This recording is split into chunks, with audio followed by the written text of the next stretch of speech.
I would get emotional talking about Derry Girls now and the whole finale of it, and I know Lisa well, and I must have sent, that's about the soppiest text I've ever sent anybody when I finished the last season of Derry Girls, to Lisa,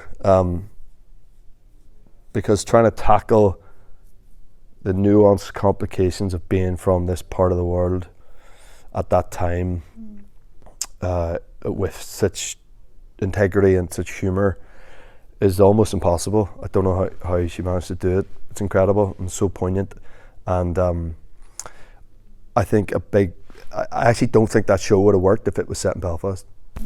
I think that slight removal from what was happening in Belfast and Derry was just lent itself to a more interesting take on the complications of this part of the world. So yeah, identified with it in a massive way. I think we all did, if you're from my generation, from this place.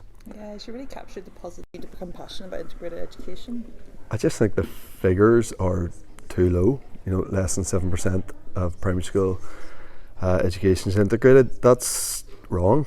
Is my true belief. I'm not saying it needs to be 100% or even 60%, but that's too low.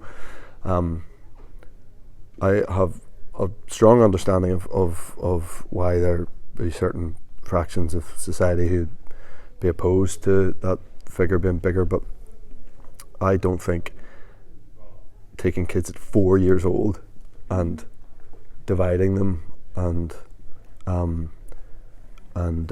deepening the idea of division and tribalism is the right way to go. So anything that can help that, I think, is a good thing. And do you wish that you'd gone to an integrated school yourself when you were younger? Yeah, I mean, I felt lucky that I went to an integrated grammar school. That's shaped me a lot, I think. It was funny watching the first years of Derry Girls, because I went to Fullerton, which was one of the prep schools of Methody, obviously predominantly Protestant, and we had very close alignment with St Bride's, which is half a mile up the road. It's obviously very Catholic, and we all had to share centre up in Enniskillen together, do these sort of cross community things together, and all have a pen pal, and everyone had their own pen pal, and then for the most part we all end up at Methody together. But it was the Methody part that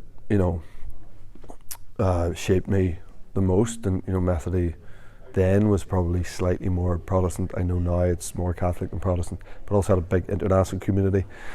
I think the mixing of all those different elements, or even if it's two elements that we're talking about, just is a helpful thing going forward, to have a broader understanding of what it's all about, rather than, as I said before, deepening the division.